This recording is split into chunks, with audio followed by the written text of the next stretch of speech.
Criterio. Una entrevista de Mix de Medios.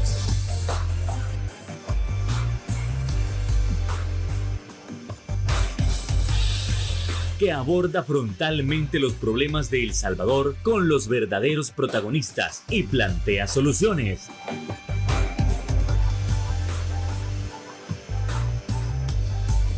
Criterios.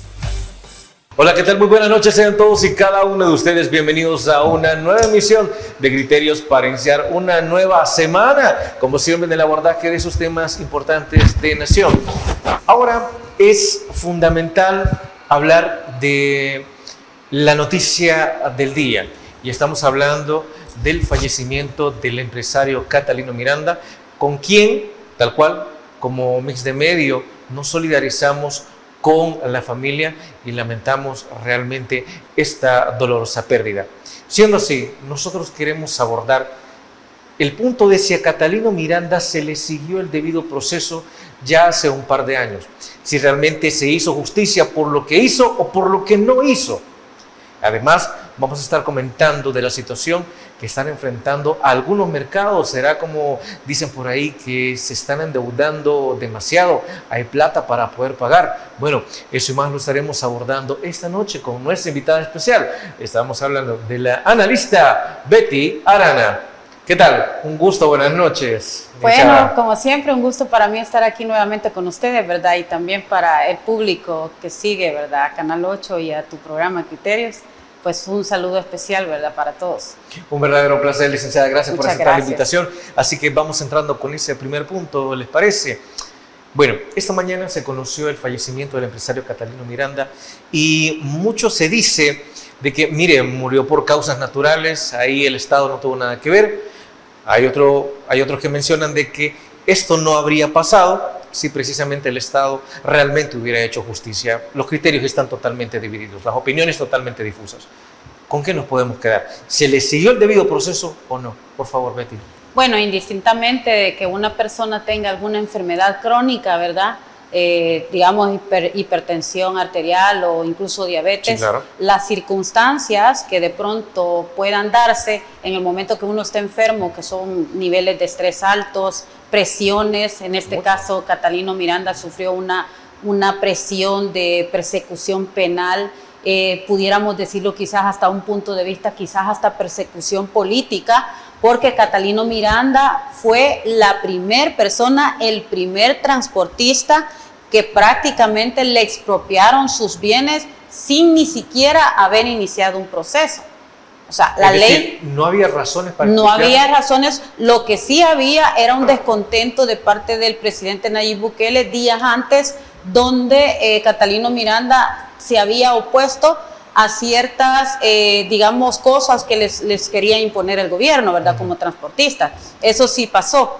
Entonces, pareciera que fue una especie de venganza de Nayib Bukele, que una semana después de haber tenido esa reunión, es que se da de que es acusado de que los pasajes los cobraban más altos y le quitan todas sus unidades de transporte, que nos recordamos de que incluso hubieron choques donde soldados andaban manejando las Coaster, sí, y las chocaron, y aquel gran lío de que la gente no encontraba cómo transportarse porque eran varias unidades de transporte que tenía Catalino Miranda, ¿verdad? Se lo llevan preso, el Estado así de facto hizo uso de las unidades. Entonces aquí hay dos formas de las que se puede, el Estado puede agarrar los bienes de una persona. Una es a través de la expropiación, que tiene que seguir un proceso según la ley de expropiación, y la otra es a través de la ley con extinción de dominio, ¿verdad? Pero esa ley de extinción de dominio tiene que haber una investigación previa, tiene que haber un dictamen, del juez para que le quiten los bienes a una persona.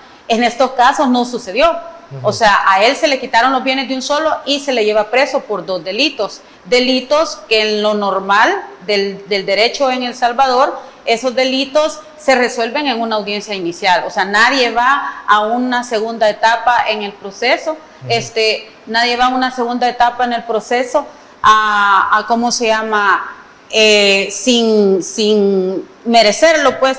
Entonces, en este caso, yo creo de que aunque aunque Catalino Miranda tal vez no haya sido santo de mi devoción, porque pues sí, los transportistas a veces no son santos de nuestras devociones, porque sufrimos mucho, ¿verdad? Los que lo utilizamos. Claro, ajá, pero es el primer caso que debería de analizarse, ¿verdad? Así fríamente, de que es el primer caso donde se cometen demasiadas injusticias en el procedimiento, demasiadas arbitrariedades y hasta un robo descarado de parte del Estado, ¿verdad? De sus bienes. Al final, ¿quién se queda con el transporte? ¿Quién se nutre de todas las unidades que... Bueno, según me comentaban a mí, las unidades incluso se perdieron, ¿verdad? Se perdieron en el sentido que si una unidad no se le da mantenimiento, se arruina, se deteriora. Entonces a mí me contaron que en algunos, digamos, bodegas donde estaban las unidades se perdieron. El ¿Como pasaje, sí, así es. Se oxidaron hasta perderse. Hasta perderse, o sea, como que uno deja algo tirado, ¿verdad? Eso por un lado. Y el otro es de que fue como para mandar un mensaje al empresariado de transporte de que tenían que obedecer al gobierno. O sea, Catalino Miranda en alguna manera fue el eslabón, ¿verdad?, que ellos utilizaron para mandar el mensaje al sector empresarial de transporte de que tenían que obedecer y que tenían que someterse al gobierno. Así lo sentí yo. Después vino el otro pleito, ¿verdad?, que vimos que también murió otro empresario, el de la Seisabús, que fue por el pretexto. El pretexto fue el derrumbe de los chorros. Sí. Y después se ensañaron con los transportistas, donde falleció otro. Para mí, Catalino Miranda, con todos y sus errores que pudo haber cometido y con todos sus pecados que pudo haber cometido, para mí Catalino Miranda es otra víctima más de este Estado, ¿verdad? De este Estado represivo y autoritario. Y es el primer caso que se debería documentar, investigar, porque es el primer caso donde se hicieron acciones que no fueron hechas conforme a la ley corresponde, ¿verdad? Y todo caso donde se hacen acciones de esta naturaleza corren la suerte de llevar a los procesos a la nulidad. Pues porque para que un proceso sea legal tiene que reunir todos los parámetros legales, y si se inicia con acciones arbitrarias y todo lo que sucedió con Catalino Miranda, esos procesos son nulos. Lastimosamente él murió antes, ¿verdad? Pero sí, la gente puede decir, no, es que es una enfermedad, él murió de una enfermedad, sí, pero el Estado empujó a que esa enfermedad se agudizara aún más, porque los niveles de estrés que el hombre sufrió conllevan a cualquier persona incluso a un estado de coma en 2 días. Cuando una persona es diabética, un nivel de estrés alto lo puede conllevar incluso a un estado de coma en menos de 48 horas. Entonces sí, el Estado lo empujó. Sí. Yo me ha pasado, yo tengo esa enfermedad, y por algo, porque me ponga muy feliz también. O sea, si te pasa algo malo, se te eleva el azúcar, te llega a 600, 700 y puedes quedar en un estado de coma y morirte de un día para otro. O sea, son enfermedades, y el llamado, ¿verdad? Porque hay más enfermos crónicos presos. Está Ruth López, está Enrique Anaya, que me parece que tiene un cáncer, me parece, que debería el Estado tomarle atención a eso, porque si no también se le van a morir en la cárcel. Porque lamentablemente aquí en este país la gente está muriendo en las cárceles. ¿Me está diciendo que de las personas que han capturado corren el riesgo de terminar como Catalino Miranda? Sí, con la diferencia que Catalino Miranda en los últimos días, ¿verdad? Todos pedimos que por humanidad lo llevaran a casa y que pudiera morir en su casa, porque ya estaba en una fase terminal bastante importante. Y eso, ¿verdad?, que le decían que le quedaba 1 año todavía. Sí. Y no duró ni un mes. No duró ni un mes. Entonces la familia pedía que muriera en su casa, ¿verdad? Y por humanidad, pues la jueza lo dio, ¿verdad? Porque me parece que era una jueza la del caso. Pero, o sea, todo el daño que le causaron a él, a su familia y en su economía y todo, que jamás se pudo comprobar. Entonces, la familia debería de pensar en algún momento de demandar al Estado por daños y perjuicios, por la muerte de su papá y por todos los daños causados a su patrimonio. Me imagino que tal vez en este momento no lo harían porque le tienen miedo al gobierno, ¿verdad? Pero tal vez más adelante sí tendrían el derecho de ¿cómo se llama?, de demandar al Estado por daños y perjuicios, porque sí les han agraviado sus derechos. Bueno, con eso nos vamos a quedar aquí en el primer bloque y nos trasladamos a la primera pausa comercial. No nos cambie, volvemos.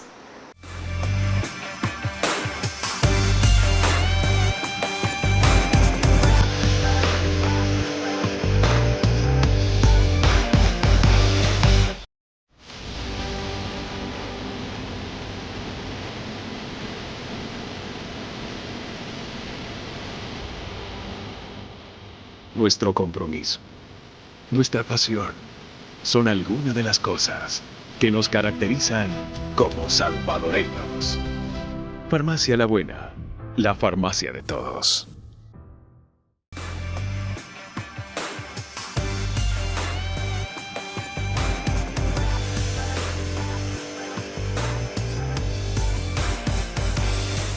Gracias por continuar con nosotros siempre en el análisis de lo que ha sucedido en torno al fallecimiento de Catalino Miranda. Estamos dialogando sobre si realmente se le llevó el debido proceso o no. Como muchas personas han mencionado, bueno, la enfermedad en sí misma pues ya era demasiado grave, así que se menciona que no se le puede echar la culpa al Estado. Sin embargo, también se ha mencionado que por falta del debido proceso, el Estado lo que hizo fue acelerar su padecimiento, a grado que, pues se mencionaba que le quedaba 1 año de vida y pues no pasaron creo que ni 15 días. Ni 15 días, parece que fue el 9 de septiembre que lo dejaron en libertad. Bueno, sí, poquito más. Fue en la 20 días. Algo así. Entonces el caso ya estaba bastante fuerte, ¿verdad? Pero sí, yo quiero que tomen en cuenta, y los médicos lo dicen, no solo los psicólogos, sino que los médicos saben perfectamente de que los niveles de estrés al que se somete una persona en un estado de esa naturaleza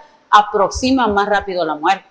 Por eso es que los doctores cuando determinan, a mí me han dado noticias donde mi abuela enferma de cáncer y me han dicho, dele calidad de vida. ¿Y cómo va a tener calidad de vida una persona que está presa, sin saber de su familia, sin ver a sus hijos, sin ver a sus seres queridos? O sea, no tiene ninguna calidad de vida, y más la situación en la que está, y también pensando en que, porque a él, uno de los casos era que porque le había aumentado al pasaje.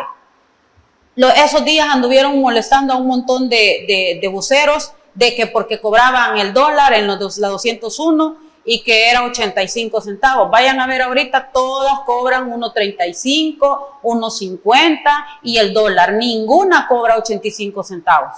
Y lo digo, entonces no salimos de nada. No salimos de nada. O sea, la excusa para meter preso a Catalino fue de que le aumentaban al pasaje. Y si ya todo vale más, entonces ¿por qué mantener también? Entonces, pero esa era la excusa. Y hicieron la gran pantomima, porque fue una payasada del viceministerio de Transporte, de que anduvieron deteniendo un montón de buses exigiéndoles que cobraran 85 centavos. Y esa maña la tienen cada vez que va a haber fiestas digamos, de agostinas o la Semana Santa, hacen unos medios patrullajes así. Pero, señores, yo viajo 3-4 veces a la semana a San Salvador y yo siempre pago $1, 1.35 en la 201 de Santa Ana, y cuando me toca irme en la 6 pago 1.50.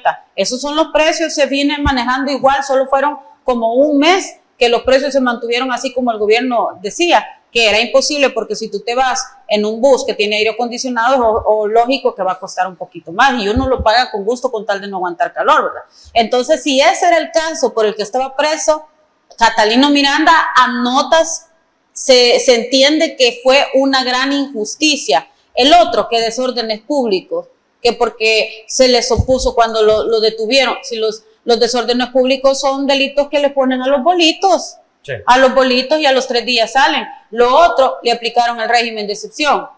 En todo, le negaron derechos, le negaron visitas, en todo. Entonces, y para el colmo, le quitaron sus bienes antes de ¿qué? Antes de ser oído y vencido en juicio. Le quitaron sus bienes, y ni siquiera con la figura legal, que es la expropiación una, y la otra figura legal, que es la extinción de dominio. Con ninguna de esas dos se lo quitaron de taba, como que yo llego, agarro este vaso y es mío, y es mío, y es mío, y punto. Le chocaron las unidades, las dejaron que se perdieran, mandaron a manejar soldaditos que no podían ni manejar, o sea, y que no tenían ni licencia, violentando la ley también. Entonces, no, el caso de Catalino Miranda, vuelvo e insisto, es un caso que debería de analizarse, porque es el primer caso a un empresario de transporte que se aplica de esa manera, de forma arbitraria. ¿Y dónde estaba la procuradora de la defensa de los derechos humanos? ¿Dónde estaba? O sea, aunque el hombre haya tenido, digamos, recursos, ¿verdad? Pero merecía, aunque hubiera sido el peor bandido, sí. Aunque hubiera sido el peor bandido, pero merecía que se le aplicara la ley justo y como manda la Constitución. Y no se le aplicó así. Fue una ola de arbitrariedades en contra de él. Y ahora está su muerte. su muerte, que fue natural, no fue natural, fue, tal vez ya venía la enfermedad, pero fue adelantada, fue empujado a enfermarse más, porque pudo haber tenido mejor calidad de vida, ¿verdad? Y no la tuvo. ¿Quién va a tener calidad de vida en una prisión? Nadie. Nunca recibió tratamiento. Nunca, no lo dejaba ni, exacto, ni el proceso debido, ni los derechos del imputado, que dentro de los derechos del imputado también existe el derecho a la salud, ¿verdad? Y no lo tuvo. Entonces yo le digo al Estado, el Estado tiene gran compromiso con esa familia que ha quedado ahorita en el luto, tiene un gran compromiso, tiene otra muerte, ¿verdad? Porque no es la primera, tenemos la de Alejandro Mason y tenemos la del transportista de la Seiza Bus también, y esta es otra muerte. Entonces llevan varios muertos que este gobierno lleva adelantaditos y las facturas siempre se pagan. Sí. Aunque aquí no vaya preso en este mundo terrenal, pero siempre le va a llegar la factura a todos esos que han hecho todas estas injusticias, porque esta ha sido una injusticia. Ahora, con la situación de Catalino Miranda, de habérsele dado el debido proceso. Tal vez no necesariamente el debido proceso, pero sino algo de atención, ¿no? ¿Cuánto tiempo más habría estado detenido Catalino Miranda? ¿10, 15 años sin que se le aplicara justicia? Pues por los pájaros que pintan, ¿verdad? Como cada vez meten más y más reformas, ahora puede llegar hasta 5 años una persona detenida sin que su proceso camine. Bueno, pero que la ley puede ser una cosa y en el accionar la ley puede... Sí, o sea, normalmente duraban 2 años, ¿verdad? Sí. Pero antes había una salvedad. ¿Pero Catalino cuánto tenía? Catalino venía desde el 2021. Vaya, estamos hablando de... Ya tendría que estar por lo menos en la fase de la vista pública. Ahora, otro punto. Uno de nuestros analistas de los días viernes mencionó en su momento que cuando se habla de una situación de tortura no quiere decir a golpes meramente no o que yo le aplique alguna especie, usted me entenderá.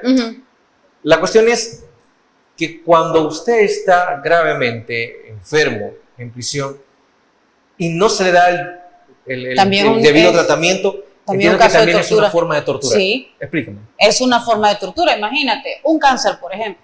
Los dolores de una persona con cáncer son horribles, según yo he visto. Yo he visto sufrir a personas así. Vi sufrir a mi abuela y pegaba unos gritos terribles. Entonces, si no tiene el calmante, si no tiene el que le calme el dolor, esa persona está sufriendo exageradamente, ¿verdad? Y incluso los que están cerca de él, incluso en el caso del que estaba preso, ¿verdad? La gente que estaba presa cerca de él también estaba sufriendo los quejidos de él en algún momento. La parte de eso, el deterioro del cuerpo, vomitan, les dan diarreas, o sea, no pueden caminar, no pueden, todo eso es una especie de tortura, pero también existe la tortura psicológica, la tortura psicológica, que de pronto lleguen y empiecen a golpear los barrotes de la prisión, los mismos de seguridad, ¿verdad? O los custodios, las cosas que les dicen, entiendo que los insultan, les dicen que nunca van a salir del lugar, y ¿verdad? Otro tipo de clases de tortura que también son psicológicas. De hecho, el artículo 7 de los Estatutos de Roma te lo describe de esa forma también, y te lo describe así, de que no necesariamente tenés que estar golpeando a una persona, no necesariamente la tenés que estar, digamos, poniéndole cosas calientes o vidrio, que coman vidrio, por ejemplo, sino que con solo el hecho de dejarlos aguantar hambre, eso ya o no darles agua. Tenemos el caso de Fidel Zavala, que conocíamos de que no le dan agua. Sí, sí. Ajá, entonces ese es otro tipo de tortura que al final... Estamos hablando de una posible deficiencia renal en su momento. Exacto, así a eso iba. Estamos hablando de que una persona que no tome agua lo están empujando a tener problemas en los riñones y a que pierda sus riñones más adelante y después hasta la vida, ¿verdad? Entonces sí, el negarle un plato de comida a una persona, en alguna manera también es una tortura. O sea, hay muchas formas de torturar a la gente, desde no dejarlo ver a su familia. Sí.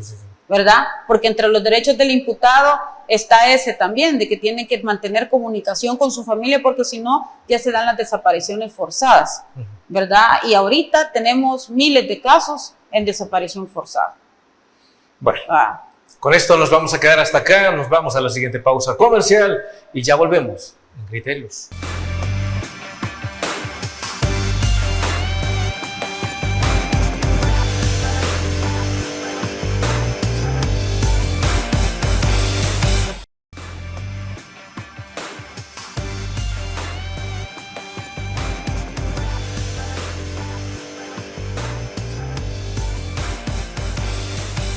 Otro punto altamente importante de abordar es la situación que están atravesando los mercados.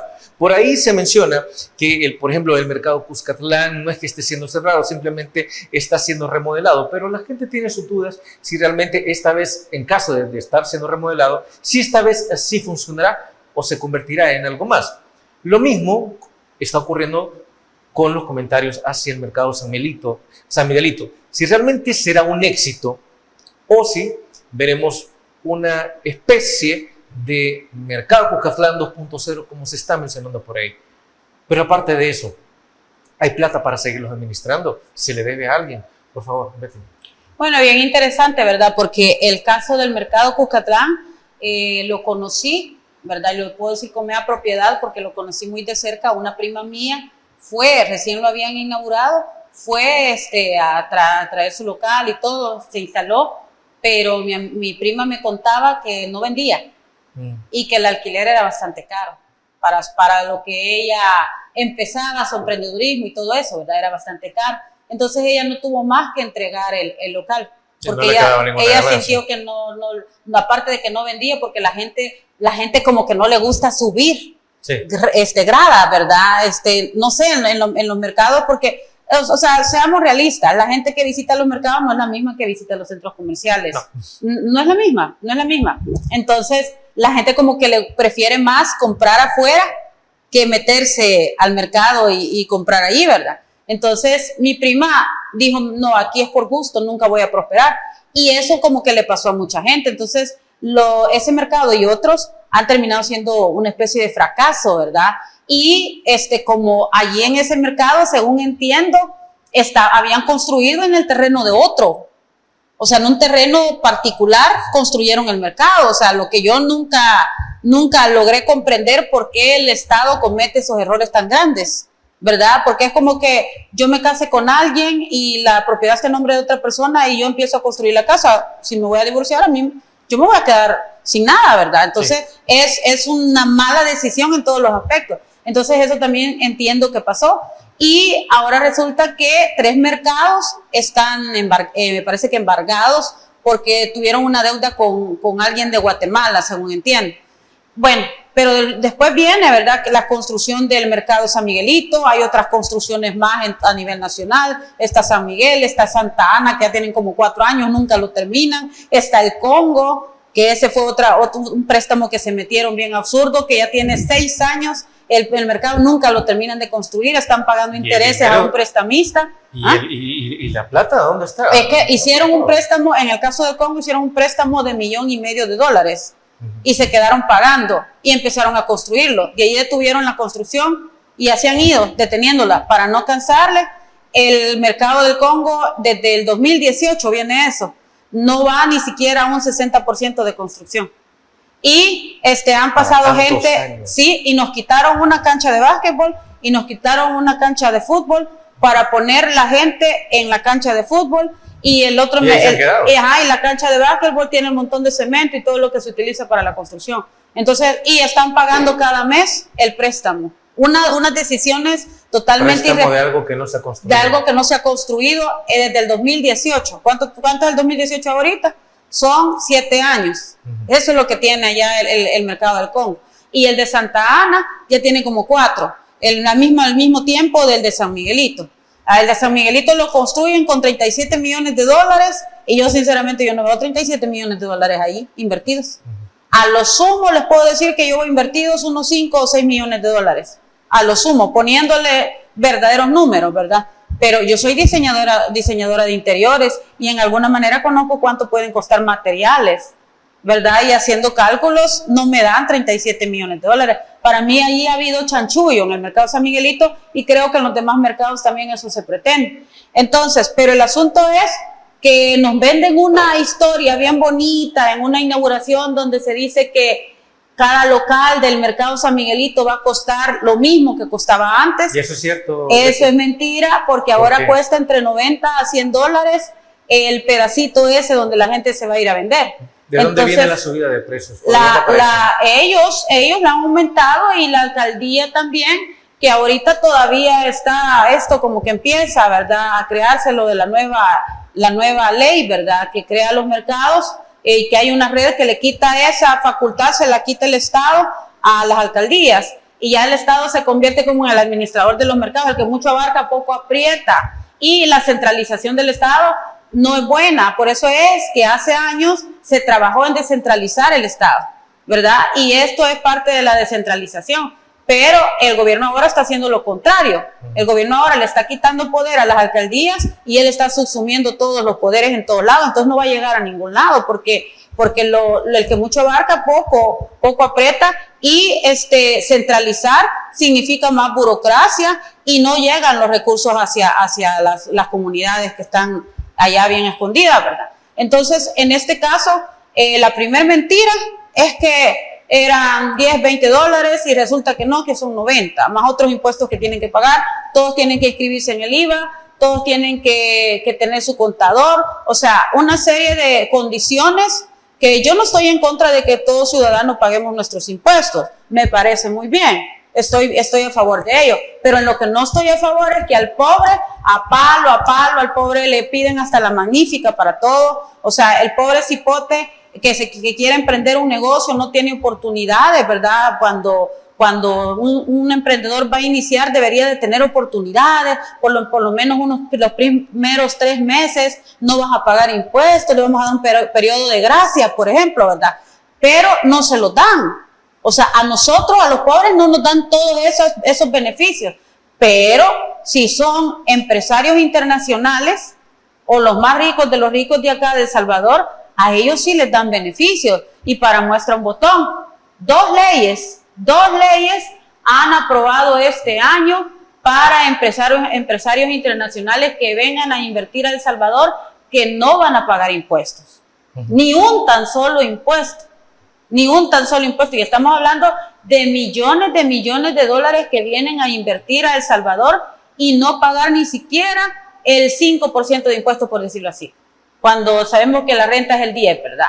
Eso está mal, porque entonces significa que al pobre lo pisoteamos, le damos por donde sea, y al rico lo mantenemos así para que venga a explotar nuestros bienes.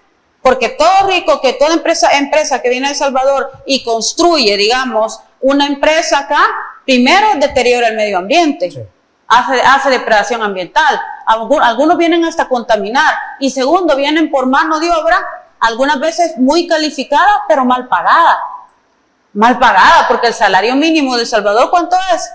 $408, el urbano, y eso es lo que vendría a pagar una empresa internacional de El Salvador. Entonces, viene con beneficio porque viene a pagar una mano de obra barata, viene a deteriorar nuestros recursos naturales y encima de eso los exoneran de impuestos.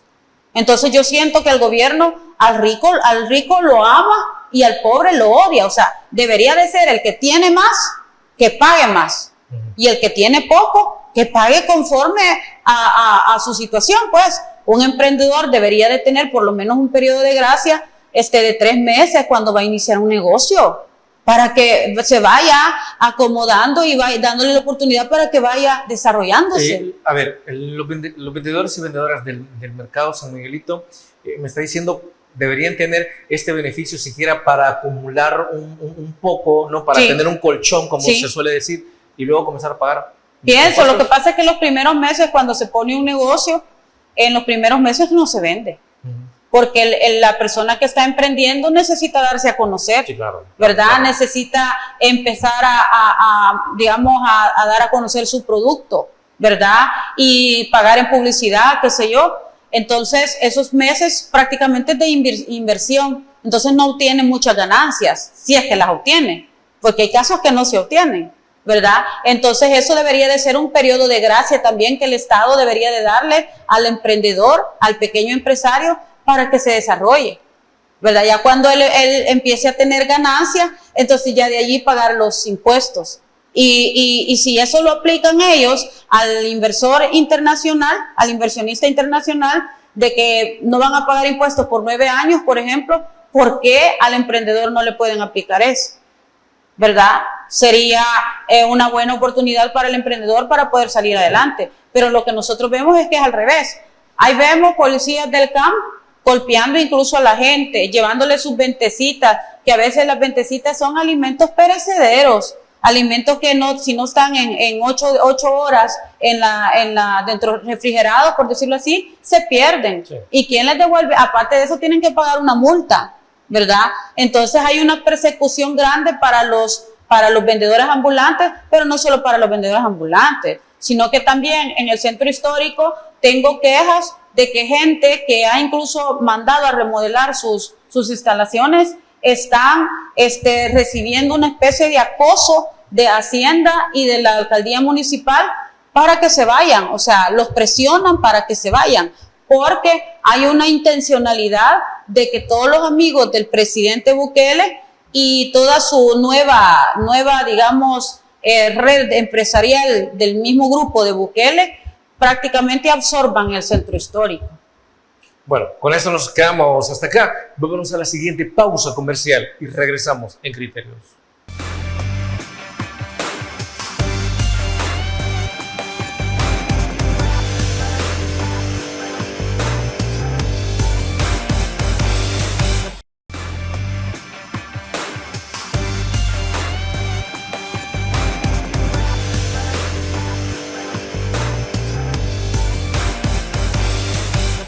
Ya en el bloque anterior comenzamos hablando de la situación de los mercados y también con lo que se ha implementado en materia de carga tributaria. Y en ese sentido, pues a los multimillonarios que vienen a invertir a El Salvador no se les va a cobrar mayores impuestos. Ahora, Betty, hay una buena parte de la población que podría decir que esto fomenta precisamente la inversión y que esto es bueno. Mire, lo que no pagan impuestos al venir a construir, pues lo va a ocupar para emplear a salvadoreños. Podría mencionar un grupo. Pero por otra parte, diría alguien, bueno, pero ¿y por qué ponerle impuesto a los súper ricos si al final ellos constituyen entre el 5 y el 10% del trabajo y el 80-85% es empleo informal, ¿no? O son las micro, pequeñas y medianas empresas, entonces pues hay que mantener la carga tributaria en los que tienen menos. ¿Por dónde nos iríamos, Betty? Yo me iría a fortalecer a la pequeña y mediana empresa, a fortalecerla lo más que se pueda. ¿Sabes por qué? Porque estas empresas grandes que vienen de otros países, ellos vienen y te explotan y cuando ya no tienen nada que explotar, se van. Se van y muchas veces se van y ni siquiera le pagan a la gente. Y de esos casos tenemos miles de empresas que se han ido y no le han pagado a la gente. Primero. Lo otro es que nosotros como salvadoreños debemos de darnos el valor que merecemos. Hay muchas personas que tienen niveles de estudio ya de posgrados y todos ganando $500. Entonces no debemos de ver a la empresa privada internacional como salvadora cuando realmente a lo que viene es a explotarnos. Porque como te digo, no solamente el hecho de que venga, se inserte en El Salvador y que muchas veces genera depredación ambiental, contamina, etcétera, gasta más agua, contamina ríos. Tenemos una empresa de ropa de algodón que siempre contamina los ríos aquí en El Salvador y siempre la perdonan, ¿verdad? No he visto a nadie preso hasta el momento. Entonces, el daño que hacen acá en El Salvador es un daño que en otro país no lo pueden hacer. Y nosotros le damos el país abierto para que lo vengan a destruir. Y encima de eso ponemos a nuestra gente a trabajar por sueldos de miseria. Entonces, no debemos de agradecerle a nosotros a alguien que prácticamente regala nuestra mano de obra, regala nuestros recursos naturales a estos empresarios que ellos solo vienen a enriquecerse porque el pobre no prospera. El pobre no pasa de ser asalariado, y de mínimo, de sueldo mínimo, pero ellos sí prosperan y cuando ya ven que no pueden más acá en el país, se van.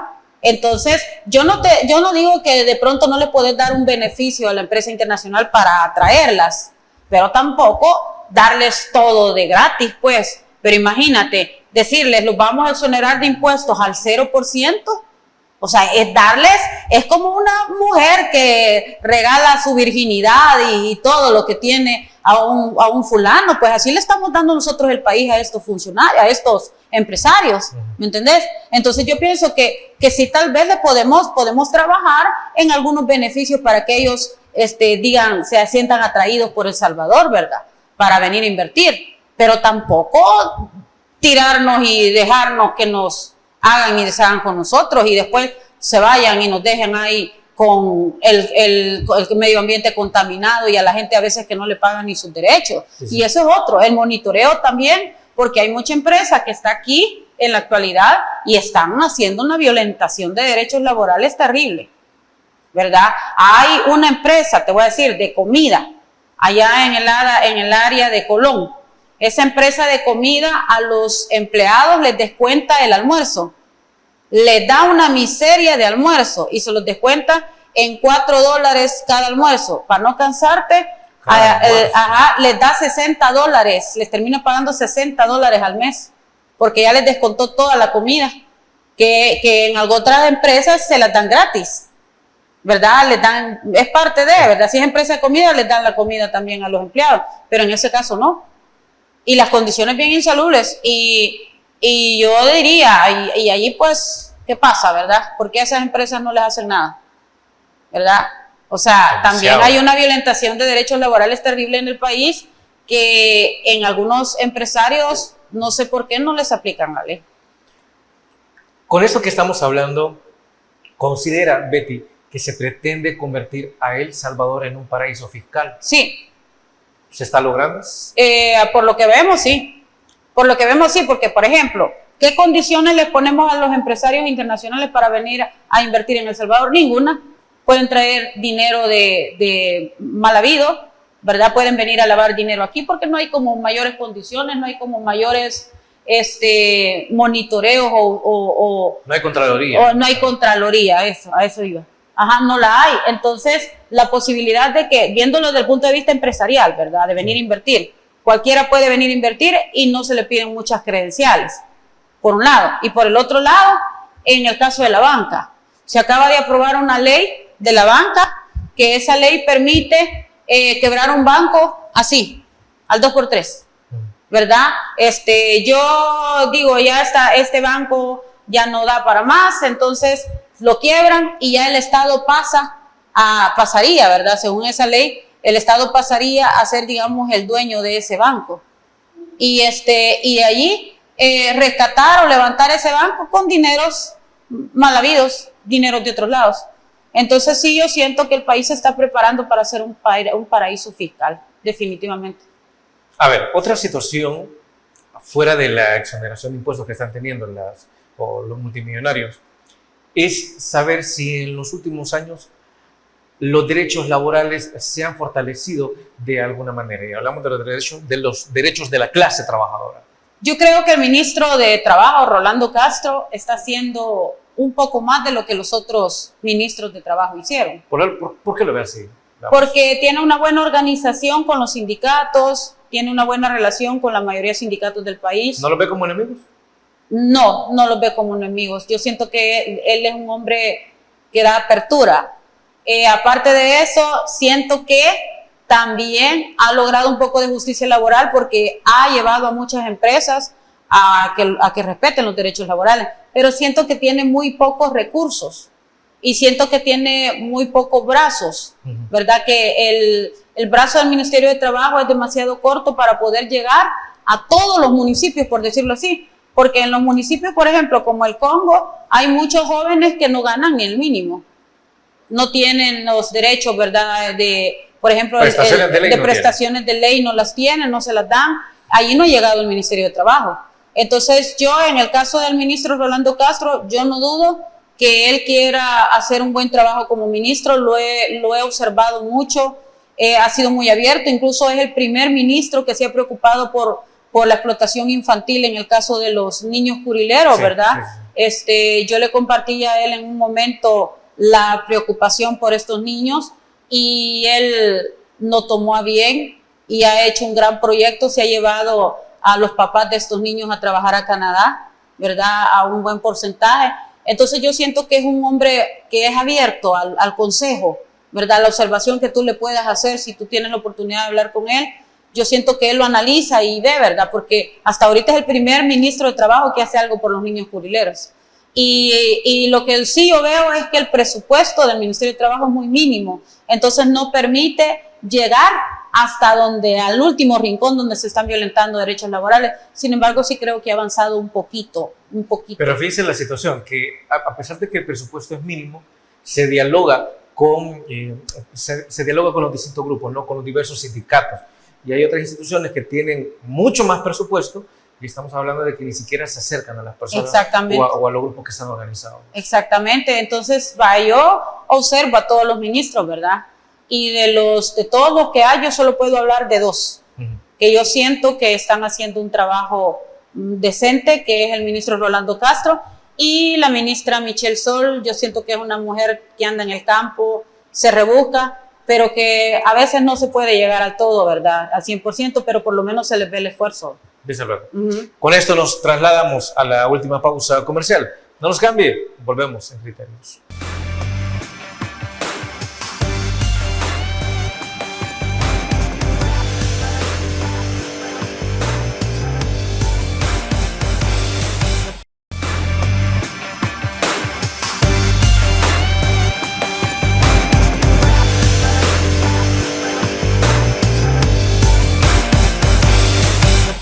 Con la situación del fallecimiento del empresario Catalino Miranda, con la situación que también se ha analizado de los mercados, con la parte de la exoneración de impuestos para los multimillonarios, podemos decir o podemos imaginarnos hacia dónde vamos o si estamos retrocediendo en algo. Veterana, por favor. Bueno, analizando el caso de don Catalino Miranda, podemos decir que hemos retrocedido 30 años en temas de derechos. ¿Verdad? En temas de derechos, en temas procesales, en temas constitucionales. Entonces, ¿qué es lo que está aquí en riesgo? La institucionalidad, el Estado de Derecho y la democracia. Entonces, ¿hemos avanzado? No, hemos retrocedido. En los casos que hablábamos de los mercados, de que los ricos les exoneran los impuestos y a los pobres nos tratan a palos, también hay un retroceso grave y un problema económico que no se le ve por dónde. O sea, porque cuando termine el tema de la seguridad, de la inseguridad pública, ¿verdad? Que teníamos inseguridad pública y ahora estamos como más seguros públicamente, se visibiliza el otro tema económico. Entonces ahorita lo que podemos visibilizar es que el tema económico no se le ve por ningún lado la posibilidad de poderlo levantar, ¿verdad? Eso vemos cuando exoneran de impuestos a la empresa privada, que a pesar de exonerarlos de impuestos, habría que preguntarnos cuántas empresas han venido a invertir, ¿verdad? Porque aún exonerándolos hay que preguntarnos eso, y yo no veo muchas.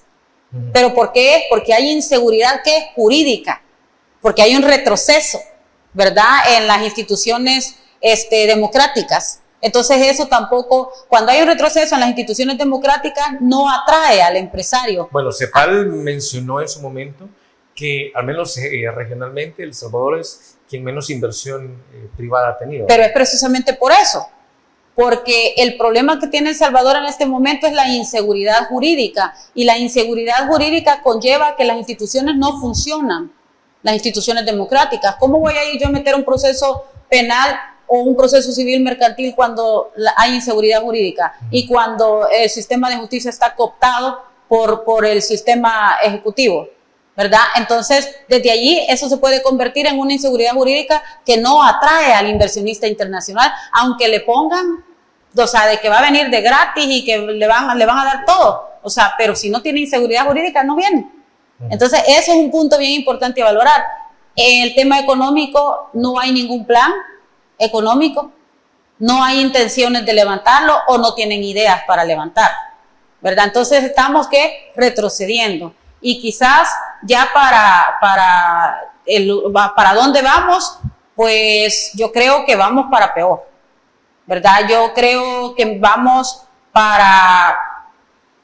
nos dijeron Singapur, pero yo veo más cerca una Cuba, y no por situaciones de territorio, o distancia, lo veo más cerca porque el país de El Salvador en menos de 6 años se ha convertido en una dictadura, y el problema de las dictaduras es que no aceptan consejos, no aceptan críticas, no aceptan señalamientos, no razonan. O sea, los dictadores, solo ellos tienen la razón. Entonces, cuando salgan personas, voces críticas, como Ruth López, como Enrique Anaya, entonces los meten presos. Tampoco se abren, ¿verdad?, la oportunidad de que mi contrario puede tener la razón, claro, ¿verdad? Porque eso sería lo lindo, ¿verdad? Mi contrario puede tener la razón, sentémonos, hablemos y logremos un punto en común. Eso sería lo lindo y sería lo profesional y lo maduro. Pero este gobierno ha demostrado que si uno le dice las cosas, aunque uno tenga razón, a la cárcel, ¿verdad? A la cárcel. Entonces, así nunca vamos a salir de nada. Por eso yo veo El Salvador encaminado a un deterioro institucional y obviamente pues encaminado a unos niveles de pobreza más altos. De hecho, ya tenemos el 30% otra vez, ¿verdad? Entonces, habría que ver qué es lo que va a pasar dentro de unos 3 o 4 años y tal vez la gente reacciona para entonces, ¿verdad? Porque ese es otro, la gente está bien ciega. Bueno, con esto hemos llegado al final de Criterios. Licenciada Betty Arana, ha sido un verdadero placer haberlo tenido con nosotros esta noche y esperamos pues tenerla en una próxima ocasión para seguir evaluando este tipo de criterios. Bueno, muchas gracias a ustedes, ¿verdad?, por invitarnos y a la gente linda pues que siempre está pendiente de nosotros. Les mando una telaraña de la verdad. Qué bueno, Betty. Buenas noches. Amigos y amigas televidentes, gracias por habernos sintonizado una vez más. Recuerden que el criterio más importante en todo aspecto lo tienen ustedes. Descansen. Feliz noche y feliz inicio de semana. Criterio. Una entrevista de Mix de Medios.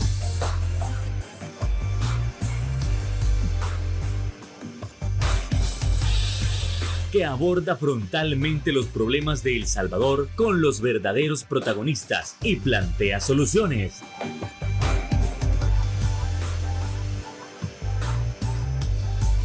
Criterios.